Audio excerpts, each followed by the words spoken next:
এই বাচ্চাগুলা কিন্তু সাধারণত রোগ যেই বালাইগুলো আমাদের শরীরে ঢোকে, সেখান থেকে সে রোগ প্রতিরোধক ক্ষমতা তাদের বেশি থাকে। ওদেরকে খুব বেশি কাবু করতে পারে না কিন্তু।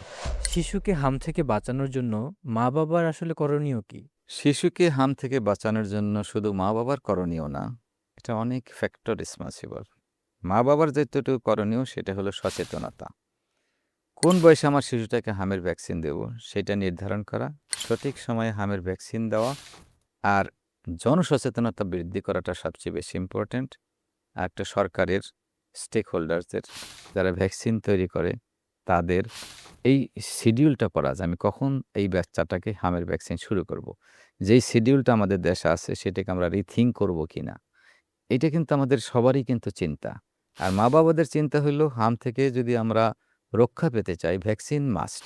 ইট ইস এ ভ্যাকসিন প্রিভেন্টেবল ডিজিজ। একটা ভ্যাকসিন দিলেই কিন্তু হামের থেকে রক্ষা পাওয়া যায়। তাহলে হোয়াই নট আমরা ভ্যাকসিন কেন দিব না? ১ নম্বর হলো ভ্যাকসিন দেব।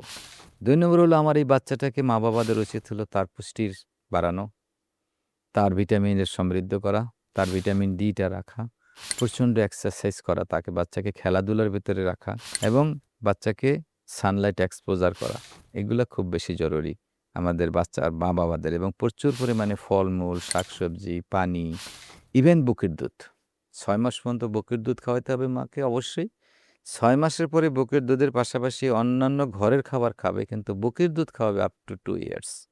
২ বছর পর্যন্ত বুকের দুধ খাওয়াবে। এতে কি হয়? ওর ইমিউনিটিটা বৃদ্ধি পায় এবং এই বাচ্চাগুলা কিন্তু সাধারণত রোগ যেই বালাইগুলো আমাদের শরীরে ঢোকে, সেখান থেকে সে রোগ প্রতিরোধক ক্ষমতা তাদের বেশি থাকে।